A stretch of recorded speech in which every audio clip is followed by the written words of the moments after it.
companheira por muitos anos do término, sem nunca mais tê-lo visto, muito embora ele a tenha procurado, buscou fazer psicoterapia. Seu processo não era tão somente sair da depressão, mas ter uma maior visibilidade da própria vida e dos motivos para continuá-la. Ater-se simplesmente a curar a depressão, significaria manter o ciclo de entrada e saída dela. Uma análise psicológica requer uma visão ampla da vida e dos paradigmas que interferiram no movimento da pessoa dentro dela. É necessário não se ir apenas em busca das prováveis causas ou dos fatores externos que se transformaram em fatos, mas, principalmente a razão singular de viver. A esperança é companheiro da solidão da pessoa que se torna amante. Sua paciência, muito embora tenha limites, se estende por muito tempo, graças àquela companheiro das horas mais difíceis. Horas intermináveis a ouvir músicas, a ler cartas e pequenos bilhetes, a escrever em diários intermináveis e a sonhar o desejado encontro que a tornará feliz, junto ao seu amado. Quanto mais tempo passar sem uma solução, maior será a 47, alquimia do amor, depressão que se instalará ante o insucesso. Melhor seria repensar a vida, revendo seus anseios, tentando um novo pacto de felicidade. Nas noites e nos dias de lazer, durante os quais a consciência não se ocupe porventura de algo que exige atenção e exclusividade, a falta da companhia desejada será frustrante e, consequentemente, porta aberta à depressão. Distrações fúteis poderão ser tentadoras com o intuito de driblar a solidão. Ocupações sérias, visando um futuro diferente, poderá ser uma melhor saída, muito embora não sejam garantia de sucesso. Cursos, mestrado, doutorado, capacitações profissionais, psicoterapia, continuidade de antigos projetos interrompidos, poderão fazer a diferença, visando não tornar a vida vazia. Ainda assim, a possibilidade de depressão persistirá. Será necessário um contato maior com a própria alma, isto é, com o inconsciente, para desvendar o sentido da própria existência. A cultura, com sua complexidade e gama de fatores dimensionais, contribui para que a pessoa que esteja na condição de amante de alguém internalize uma culpa, consciente ou inconscientemente. Enquanto dure a relação triangular, a pessoa estará em permanente predisposição para entrar em depressão. A atitude mais adequada é não permanecer numa relação triangular, renunciando ao objeto desejado, quando descobrir o fato. Mesmo que a pessoa peça um tempo para tomar sua decisão, melhor seria evitar os encontros, afastando-se durante esse período. Ninguém entra e sai de uma relação triangular e sem ser machucado.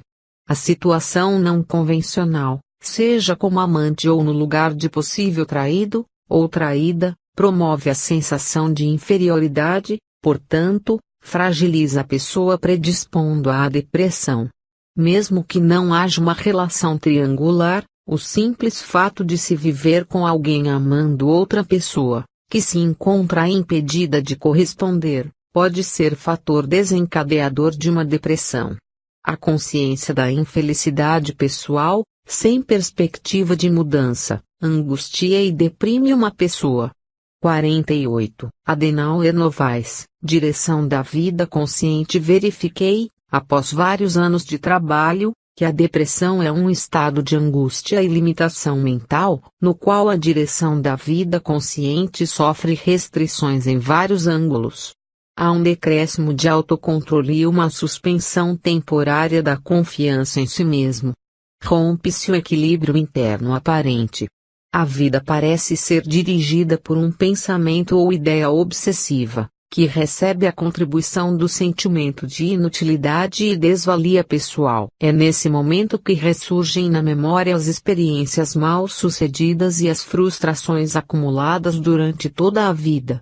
A pressão exercida pelo complexo inconsciente suplantará o desejo de superação do estado depressivo da consciência. Aos poucos, A vida externa vai perdendo seu colorido e seu significado projetivo. As associações de eventos, ou atividades que normalmente eram executadas, deixam de ocorrer como se a mente fosse incapaz de conectar experiências que antes eram ansiosamente aguardadas. Alguém que acorda pela manhã e segue uma rotina normal até o momento de dormir, com uma série de eventos durante o dia inteiro, começa a esquecer de alguns, em cuja realização tem prazer. Pode esquecer, por exemplo, que tem por hábito, logo após o almoço com seus colegas de trabalho, passar em sua livraria preferida, sentar e deleitar-se com breves leituras, antes de completar sua jornada diária na empresa. Pode também esquecer que sente grande prazer quando, na mesma rotina diária, tira 15 minutos para tomar um cafezinho e jogar conversa fora com alguns amigos, em uma pequena lanchonete, antes de chegar ao estacionamento aonde deixa seu carro. Essas pequenas experiências, mesmo que não tenham significado profundo, são esquecidas e não conectadas aos demais eventos da vida do indivíduo, favorecendo o estado de insatisfação geral. A pessoa vai mudando seus interesses, às vezes, de forma imperceptível, sem atentar que a vida parece estar morrendo. A 49, alquimia do amor, consciência vai obscurecendo, dando lugar ao mutismo e à ausência de sorriso. Respostas monossilábicas demonstram a insatisfação com assuntos corriqueiros ou com o que não diz respeito ao seu próprio complexo inconsciente. A evitação da vida consciente é um mecanismo de defesa, à semelhança de um milípede que se enrola tentando evitar o perigo que o ronda. O ego age como se estivesse sob a ameaça iminente de ser atacado ou à beira da própria destruição. Assemelha-se também à mania de perseguição que sofrem os delirantes, atraindo a pena e a proteção de alguém. Uma força interna parece atrair a pessoa para uma ideia persistente que lhe retira a motivação para a vida consciente. A tentativa de devolver a motivação da pessoa para atividades comuns, festas, passeios, compras, viagens, etc., nem sempre são frutíferas. Podem, às vezes, dar resultados imediatos, mas costumam ser inócuas quando não se entra em contato com a fonte geradora da depressão. Em paralelo aos convites para a valorização da vida externa consciente, deve-se proporcionar ao depressivo algum tipo de suporte para enfrentar aquilo que realmente o aflige. Fundamental é buscar o tratamento para a depressão, pois do contrário, aqueles convites serão apenas mecanismos de fuga da dor. A pessoa parece que vai desconectando motivações antes agradáveis e impulsionadoras de novas experiências, como se rompesse uma cadeia de associações de ideias positivas. A vida consciente vai perdendo seu brilho, configurando um quadro obscuro e aversivo ao indivíduo. Tudo parece conspirar contra a vontade de prosseguir, de lutar e, principalmente, de viver. Uma ameaça paira sobre a cabeça do indivíduo, fazendo vergar ante o peso de sua sensação de incompetência para viver. A melhor saída ainda é um breve contato com o motivo principal que leva a pessoa àquele estado. Breve, inicialmente, para permitir uma aproximação gradativa do conteúdo doloroso e evitar uma reação aversiva do indivíduo diante de tal contato. 50. Adenauer Novaes, os sentidos da vida e da vida. A vida de uma pessoa é sua existência no mundo, na qual estão incluídas todas as dimensões e experiências possíveis. A vida contempla as existências, as coisas, o espaço, o tempo e as leis que regem o universo.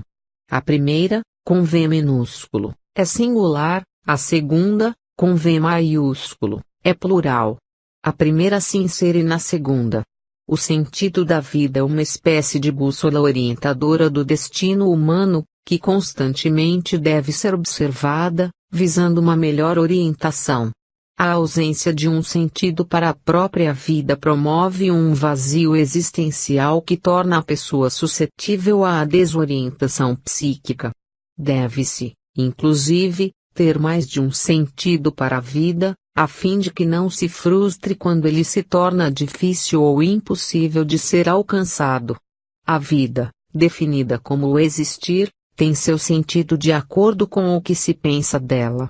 O sentido da vida pode ser chamado de amar, evoluir, educar-se, ser feliz, fazer o bem, atingir a perfeição, etc.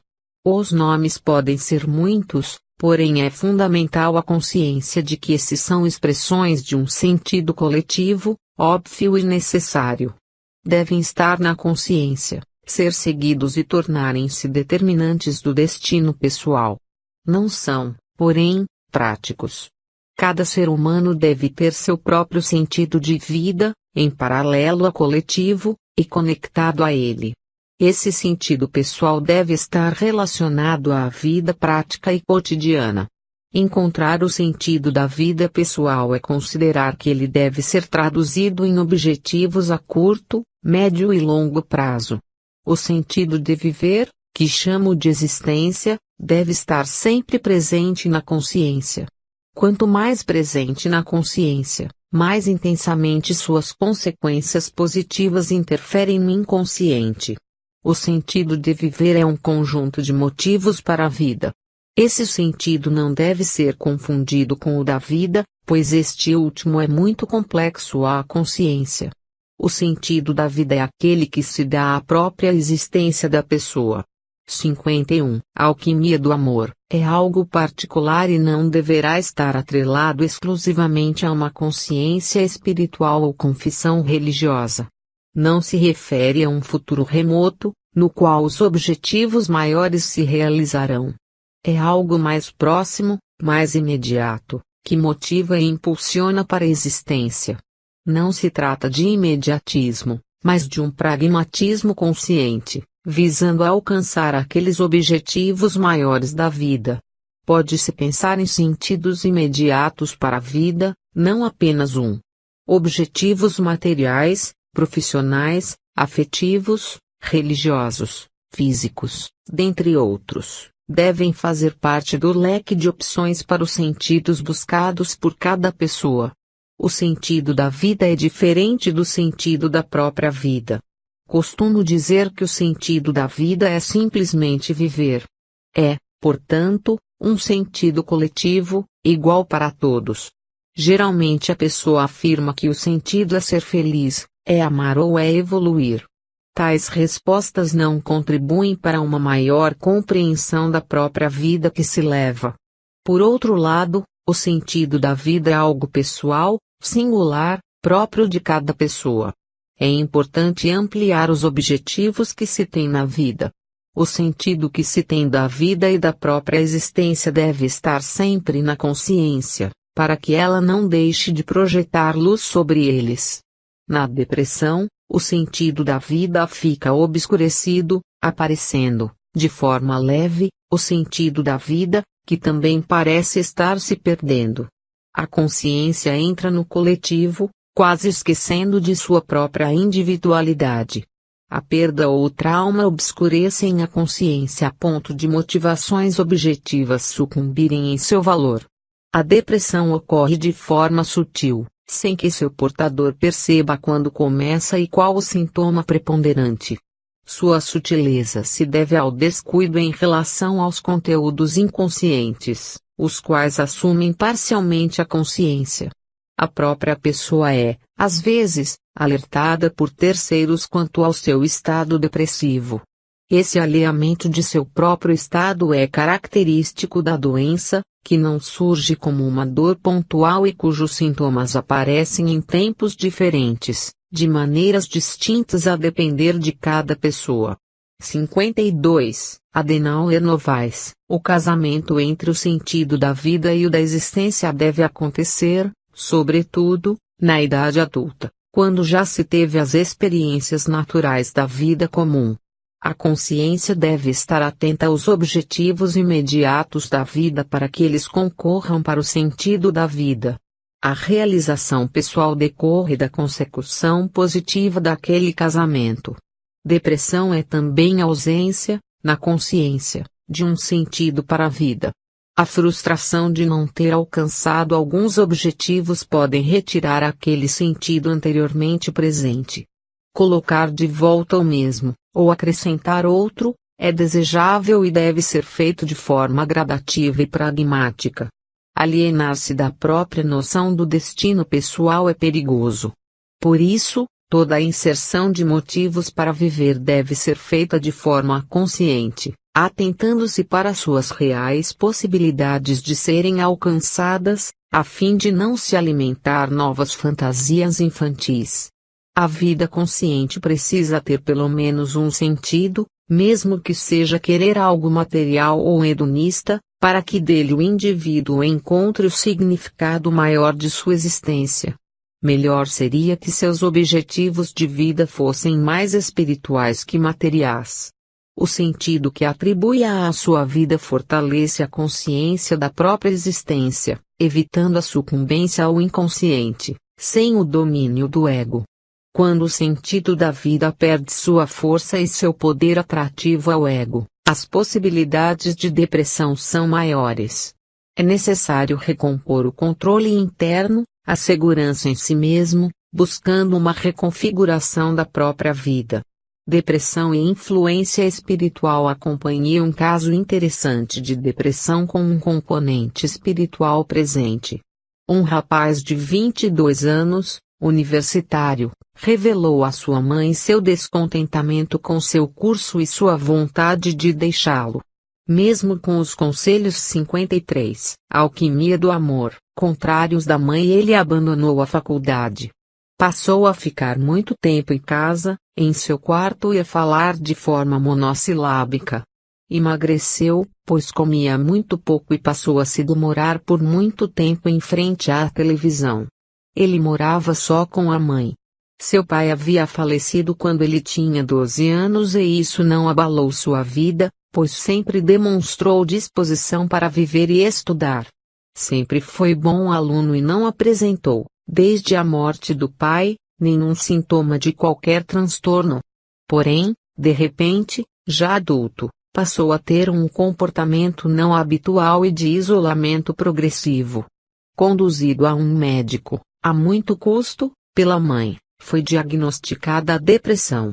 Passou a tomar remédios, porém sem alteração nos sintomas. A alguns quilômetros de sua casa, numa das reuniões mediúnicas do Centro Espírita Harmonia, apresentou-se um espírito dizendo-se sem fé e sem perspectiva em sua vida. Sabia que havia falecido há cerca de 40 anos, vítima de falência múltipla dos órgãos. Disse ter se dedicado à religião, tornando-se padre, mas que não tinha muita convicção em suas pregações e em sua fé. Fora levado à religião por influência da tradição familiar, que reservava um dos filhos para o ministério de evangelizar o próximo. Ele fora escolhido por ser o caçula. Mesmo aceitando o ofício, nunca se entusiasmou com a tarefa. Cometeu muitos desatinos, vivendo de forma moralmente condenável. Seus familiares se afastaram dele e seus fiéis não se sentiam bem ao seu lado nem o procuravam para conselhos. Achavam-no despreparado e evasivo em seus sermões. Viveu seus últimos dias doente, sem visitas e sem amigos. Faleceu com um pouco mais de 40 anos num hospital público, sem nenhum familiar próximo e sem que ninguém se lembrasse dele. Morreu como viveu, isolado e sem vínculos afetivos. Como a vida continua, perambulou pelo mundo dos espíritos em torno do ambiente religioso que viveu, desnorteado procurando por Jesus e pelos santos da Igreja. Depois de algum tempo, sem encontrar o que esperava e sem saber o que fazer, à procura de algum referencial familiar, refugiou-se numa igreja 54, Adenauer Novaes, distante daquela em que outrora pregara. Um dia, passados alguns anos desde seu falecimento, atraído por uma senhora que passou a ir àquela igreja, seguiu-a até sua casa. Lá encontrou um jovem universitário cheio de vida. Automaticamente ligou-se a ele por se sentir atraído pela sua jovialidade e disposição de viver. Seu interesse pela senhora se deu por causa da persistente oração que fazia em favor do filho. Ela notara que seu filho estava vivendo algum processo difícil, que não compreendia, então resolveu buscar auxílio nos santos de sua devoção. Seus pensamentos e a projeção mental da imagem do rapaz atraíram o padre desencarnado. Ele a seguiu à saída da igreja sem saber ao certo aonde ia, porém algo o levava a ela. Seu desejo era mais forte do que sua consciência do ato. No íntimo achava que iria encontrar uma resposta para sua vida, que se achava paralisada. Chegando à casa dela, ao ver o rapaz, sentiu-se atraído a ele. Estremeceu como se estivesse diante de alguém muito importante em sua vida. Sentiu um frio dentro de si e leve tremor no corpo. Teve ímpetos de abraçá-lo, mas se conteve, temendo uma reação contrária por parte do rapaz. Naquele momento constatou que o conhecia de algum lugar e que ele era alguém muito querido seu. Por sua vez, o rapaz, ante a situação, sem saber da presença do espírito em sua casa, sentiu uma sensação de pesar e tristeza, aliadas a uma certa alegria íntima simultânea. Levantou-se da cama e foi à sala, na qual sua mãe acabara de entrar. Ali estavam os três num mesmo ambiente, porém só o espírito tinha consciência do fato. Os outros dois acreditavam estar sozinhos. O rapaz, ao cumprimentar sua mãe, sem perceber a presença do espírito, disse-lhe não estar se sentindo bem naquele momento e pediu-lhe que fizesse uma oração. Feita a oração, acompanhada pelo padre desencarnado, que se sentiu muito bem ali, o rapaz melhorou e voltou ao seu quarto. A partir daquele dia, por conta da presença de seu amigo padre desencarnado, sem disso ter consciência, foi se tornando uma pessoa isolada e sem ânimo para fazer o que habitualmente fazia. Depois de alguns dias sua mãe o levou a um médico.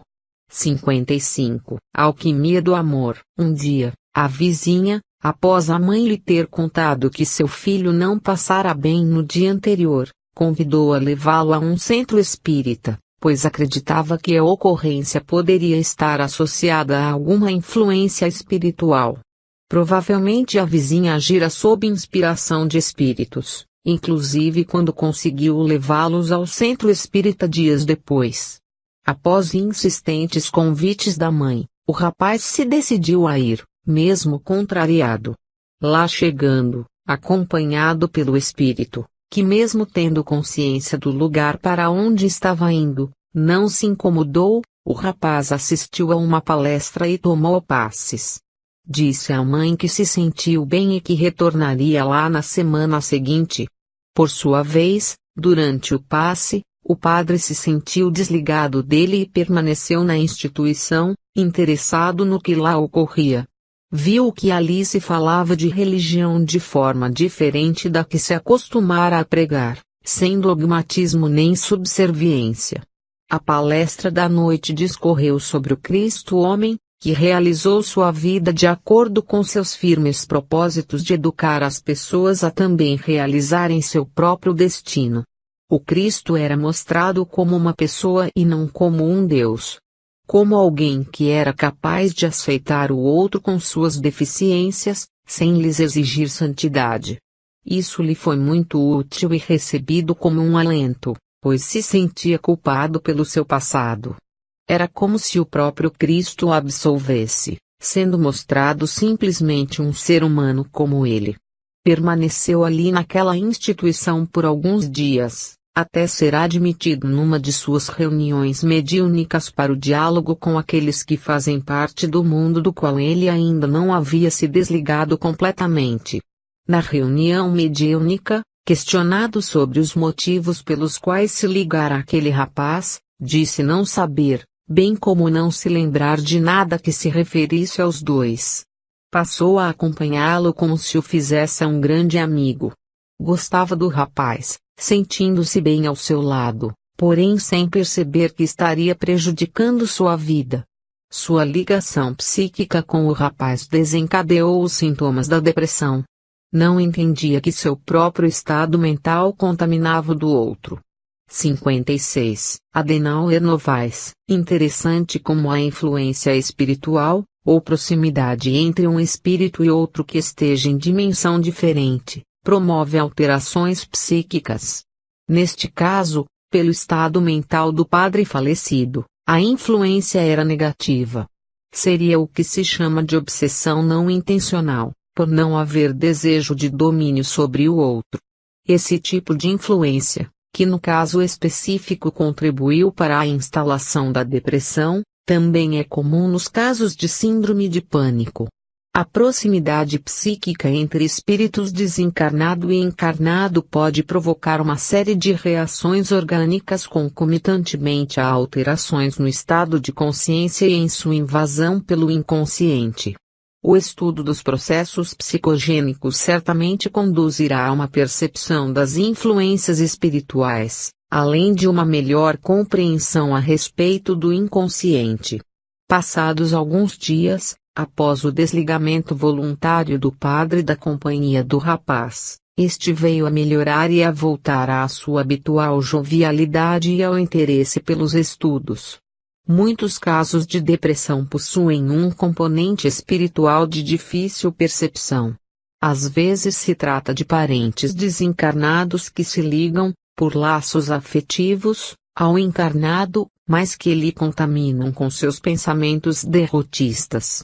Outras vezes, o depressivo pode perder a motivação para a vida, por saber de antemão que enfrentará grandes desafios decorrentes de seu passado culposo. Parece que ele quer recuar da prova ou expiação a enfrentar. Ao se aproximar o período em que enfrentará seu próprio passado, acercam-se dele espíritos que, pelo estado em que se encontram, influenciam sobremaneira seu psiquismo. Depressivos desencarnados, quando se aproximam de pessoas pessimistas e frágeis psicologicamente, facilmente transmitem seus estados mentais. O processo de transferência se dá de perispírito a perispírito, de mente a mente, como num sistema de radiofrequência. Um emite e o outro capta, estando ambos na mesma frequência psíquica. Como em todos os casos, vale a pena selecionar as companhias que se quer ter. Quem sintoniza com a Depre 57, Alquimia do Amor, são atrairá depressivos e desiludidos nos dois lados da vida, material e espiritual. A influência espiritual é fato normal, os espíritos existem em toda parte. Alguns, mais adiantados, se estruturam em organizações espirituais que se assemelham às cidades. Outros, ainda presos à sociedade terrena, permanecem vinculados ao que aqui ocorre. Estes últimos vivem e convivem com os encarnados, como se ainda estivessem no corpo físico. Transmitem e recebem fluidos, pensamentos e emoções. Adoecem e fazem adoecer. Parece uma sociedade dentro da outra, numa incrível comunhão de ideias e de sentimentos. Pode-se observar que algumas atitudes resultam de intenções de um lado e de outro. A depressão causada exclusivamente por influência espiritual, via de regra, apresenta sintomas mais perturbadores ao indivíduo, principalmente quanto à confusão mental que provoca. Neste caso, será imprescindível o tratamento espiritual, para o esclarecimento também do espírito que a desencadeia. A maneira mais adequada de identificar quando a depressão é causada por obsessão espiritual é verificar a existência de seus sintomas típicos. Os sintomas 5 típicos da obsessão espiritual são: 1. Falhas frequentes no curso, conteúdo ou forma do pensamento, com consequentes perturbações no contato com a realidade. 2. Alterações frequentes de comportamento à revelia da pessoa, gerando constrangimentos e dificuldades em viver a normalidade cotidiana. 3. Perturbações psicóticas, alucinações, delírios persecutórios, audição de vozes, etc., que provoquem dificuldades de conciliação com a normalidade do ego. 4. Alterações constantes da senso-percepção, promovendo constantes distorções na qualidade e quantidade do que é captado pelos 5 sentidos. 5. Extraído do livro Psicologia e Mediunidade, do autor. 58. Adenauer Novaes. 5.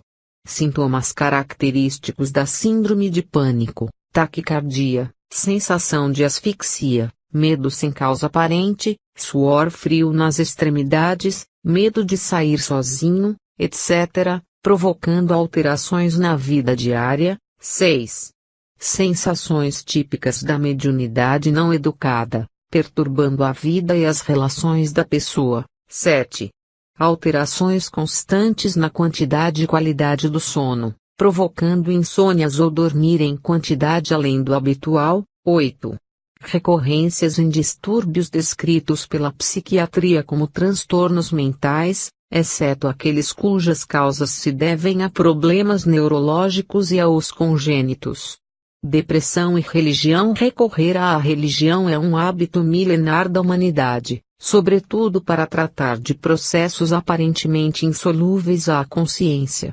Recorre-se a ela para se obter algum benefício, seja de natureza material, psicológica ou espiritual. Todos recorrem em maior ou menor frequência. O ego vai em busca do inconsciente para a solução do que lhe parece impossível pelas vias convencionais. Assim é com aqueles que lidam com a depressão. Quando não alcançam resultados precisos e rápidos pelos métodos considerados normais, buscam a religião ou se submetem a experiências mágicas, alternativas ou místicas.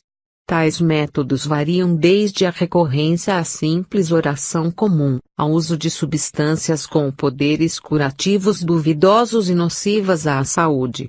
Mesmo que a eficácia não seja comprovada, do ponto de vista clínico, costumam ter resultados satisfatórios, ainda que parciais, do ponto de vista psicológico.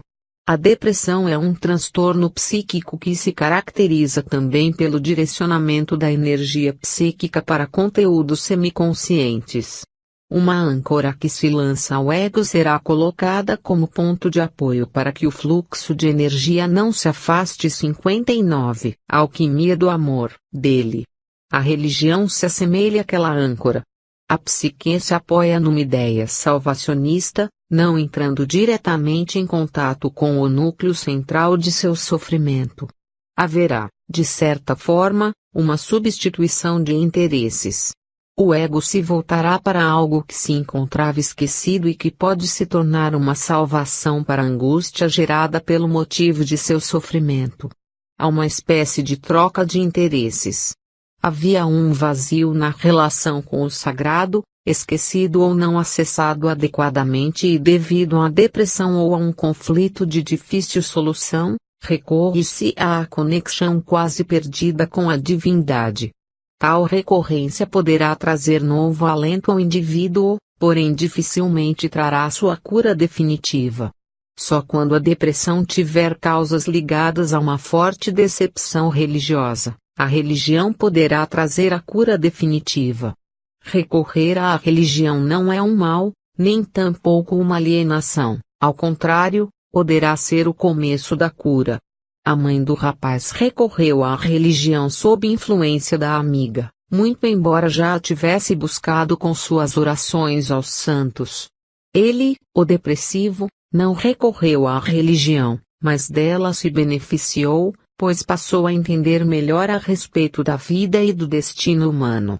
Uma busca religiosa e espiritual é fundamental a todo ser humano, pois representa seu contato psíquico com algo interno em si próprio, muito próximo de Deus.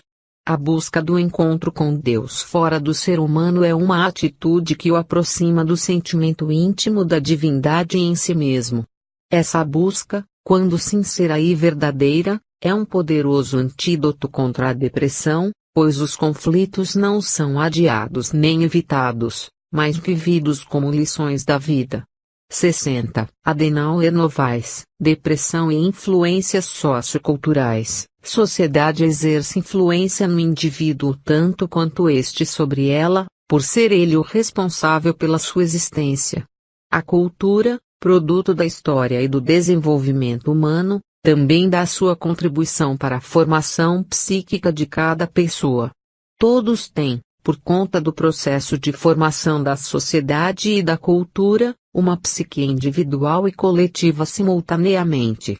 O ser humano é causa e consequência do meio em que vive, acrescido de sua própria individualidade, que o constitui. Seu meio, portanto, suas crenças, os sistemas sociais aos quais se submete e o espírito de sua época, interferem em seu estado psíquico. Não são causa, porém contribuem secundariamente para a manutenção ou não de desequilíbrios diversos. Algumas crenças, bem como certos valores sociais contribuem para a alienação em que ainda vive a sociedade de hoje. O ser humano viveu, e ainda vive, experiências em sociedades tribais, feudais, capitalistas e socialistas, dentre outras, recebendo de cada uma delas as contribuições, alienantes ou não, para a formação da personalidade. Qualquer desses sistemas contém ideias materialistas, tanto quanto espiritualistas implícitas, as quais podem influir nos estados psíquicos humanos. Em todas elas também se pode encontrar a ambição desmedida e o apego às coisas exclusivamente materiais, que aprisionam o ser humano. O hedonismo e o egoísmo são poderosos vetores que mantêm o 61. A alquimia do amor, ser humano na mediocridade e em ritmo muito lento na sua evolução. Seria o sistema social adotado por uma determinada sociedade o responsável pela depressão? Alguns culpam o capitalismo e sua costumeira ideia, explícita ou não, de que se deve levar vantagem em tudo. Porém, essa ideia se encontra presente na natureza humana e não exclusivamente neste ou naquele sistema político. Mudar o sistema, sem que as pessoas que dele fazem parte tenham se transformado, poderá gerar insatisfações ou inadequações. As mudanças devem ser simultâneas. Seria mais adequado um sistema socialista, no qual seus integrantes trabalhassem todos para o bem de todos. Sim, desde que todos tivessem a mesma capacidade, competência e disposição de servir. A experiência mundialmente conhecida provou que o sistema não funciona sem que as pessoas estejam preparadas e psicologicamente envolvidas. O processo de transformação da sociedade deve seguir seu curso em direções diversas.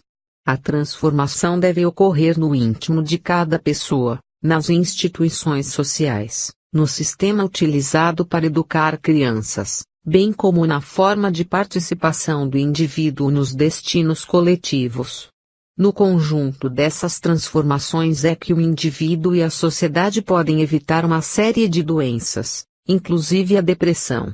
É fundamental que cada pessoa saiba se adaptar ao meio em que vive, não gerando ansiedade ou frustração, enquanto tenta modificá-lo visando sua própria felicidade.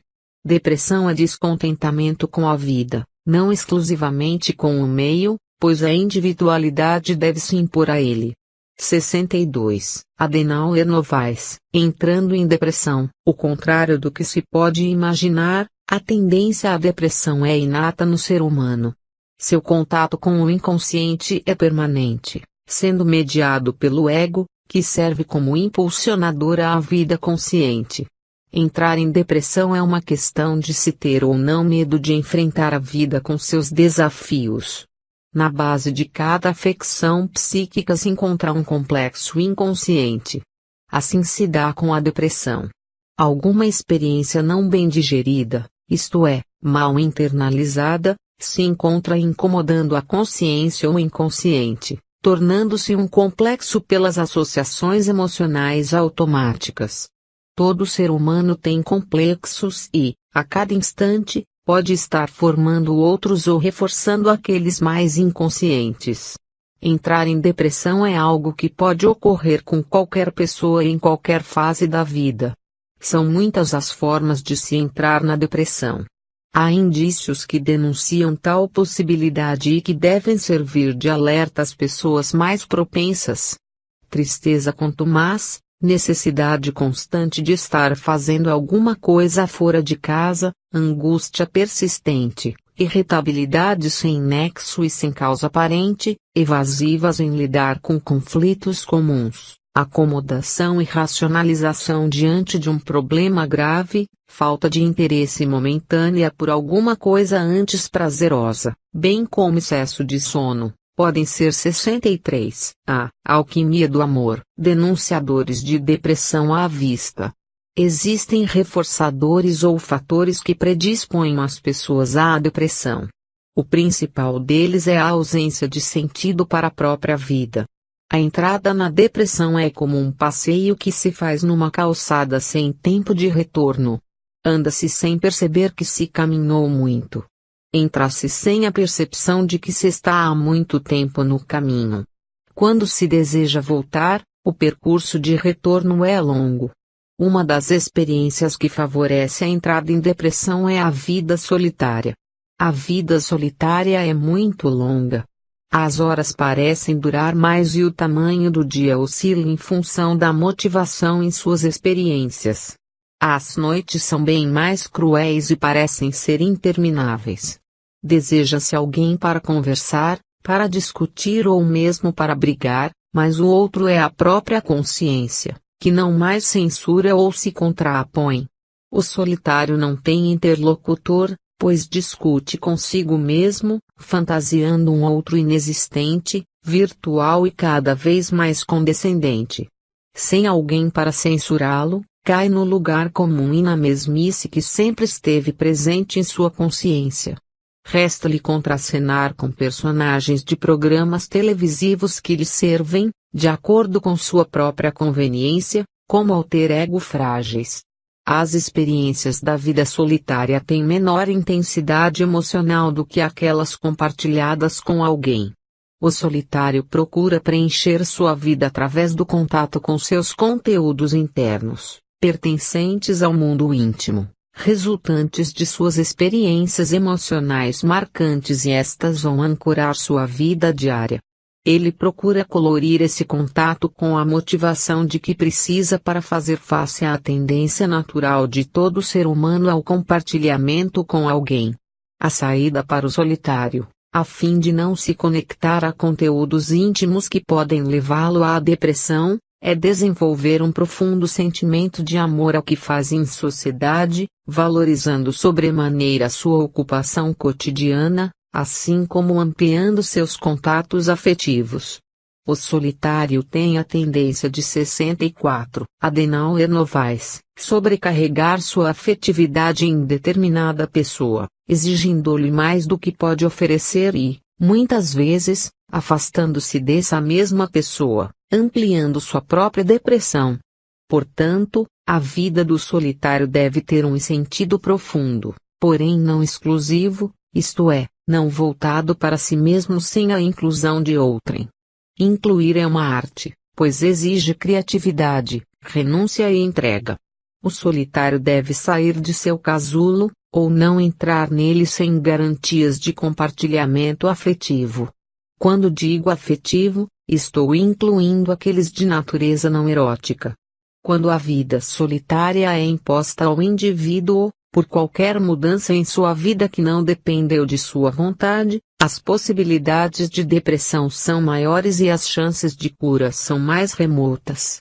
Nesses casos, a pessoa deve buscar, antes de qualquer sinal de pré-depressão, uma reconfiguração de seus objetivos de vida. Quando a mudança ocorre numa idade em que dificuldades típicas aparecem ou se ampliam, torna-se fundamental um rompimento com o passado e com a estrutura de vida anterior. Isso poderá significar uma proposta de vida completamente diferente daquele que se teve até então, e ocorre, por exemplo, com pessoas que ficaram viúvas, cujos filhos já têm suas respectivas famílias e moram distantes. Deve-se propor ao indivíduo, que foi obrigado a viver solitariamente, a experimentar esse estilo de vida buscando um novo sentido, sem considerar que houve uma punição do destino. Quando a pessoa vai se isolando aos poucos, afastando-se dos amigos e perdendo contato com parentes, poderá descobrir que está muito próximo da depressão. A presença de amigos e de parentes preenche a necessidade do intercâmbio afetivo inerente aos seres humanos. Inexistindo um sentido maior para viver e submetido a um complexo inconsciente que se aproxima da consciência, fatalmente o isolamento social será desencadeador da depressão. Fundamental nesses casos é a manutenção mínima de encontros com amigos com os quais se tenha contatos, mesmo 65. Alquimia do amor, que se resumam a poucas horas no mês. O recurso de telefonar não substitui o contato direto com os amigos. A comunicação por telefone não promove a troca de energia afetiva na qualidade existente quando o encontro é direto e ao vivo. Tais contatos não bastam para impedir que uma depressão se instale, muito embora minimizem os efeitos da solidão. Outro fator desencadeante da depressão, comum em pessoas introvertidas, é a tristeza persistente acompanhada de constante irritação. Este estado revela um alto grau de insatisfação consigo mesmo e incapacidade de administrar sua própria inteligência emocional. Tal estado de espírito fortalecerá o sentimento de incompetência em gerir sua vida afetiva, provocando a autoerotização, isto é, o retorno da energia psíquica ao próprio mundo interno de forma mais intensa. A tristeza persistente é sinal de que pode existir uma exigência para com a vida ou com alguém, que não foi satisfeita, tornando-se uma fantasia irrealizada. A irritação persistente pode ser fruto da intolerância e da autovaloração das próprias opiniões. Pessoas assim, quando constantemente contrariadas pela vida ou pelas pessoas, facilmente entram em depressão. Merecem, porque reivindicam inconscientemente, altas doses de afetividade ou amor. São mais carentes do que os outros, porém não dão o braço a torcer, muitas vezes desdenhando aqueles que assim procedem. Pouco valorizam as manifestações afetivas a elas direcionadas, considerando-as pieguices e perda de tempo. São crianças emocionais e enrijecem a psique com frases feitas ou com racionalizações frias e inconclusivas a respeito de si mesmas. Precisam ser amadas, acalentadas e acolhidas para saírem do ciclo negativista em que se inseriram, além de esclarecimentos e maturidade emocional. Em alguns casos, necessitam ser negadas e confrontadas por uma força oposta muito forte, a fim de acordarem do estado alienado em que se situam. Outros, por nunca terem pensado profundamente no sentido da própria existência, nem tampouco penetrarem nas razões 66, Adenauer Novaes, últimas da vida humana, ignorando seu próprio self, vivem sem estar conectados ao seu íntimo ser divino. São zumbis à beira da depressão. Vivem um mundo objetivo, pragmático e extremamente concreto. Vivem a materialidade sem se darem conta da espiritualidade, permanecendo por muito tempo na mediocridade coletiva. Estes necessitam urgentemente de uma razão superior para viver. Precisam de uma experiência mística ou luminosa para entenderem a vida no corpo físico como uma fase de sua evolução. Com isso quero afirmar a necessidade de uma busca religiosa para aqueles que assim se enquadram, porém não se trata de uma imersão alienante num credo confessional. Leituras pertinentes, meditações transcendentes, caminhadas em trilhas de peregrinos, inserção em grupos de ajuda mútua, bem como frequência a reuniões de credos religiosos sem entrega salvacionista, são recomendáveis. Para aqueles que se sentem rejeitados ou desamparados por seus pares ou por quem alimentava seus sentimentos de pertencimento, a permanência nesse estado é altamente danosa e de fácil conexão com a depressão. São pessoas que acalentam o desejo de serem constantemente aceitas e compreendidas pelos outros, mendigando carinho e afeto. Tais pessoas costumam estabelecer relações de estreita dependência, reduzindo-as a uma ou a poucas pessoas, sem ampliação de sua rede de amigos. Entregam seus sentimentos afetivos, consciente ou inconscientemente a alguém, sem abertura para outros vínculos não eróticos. Estabelecem relações que sufocam,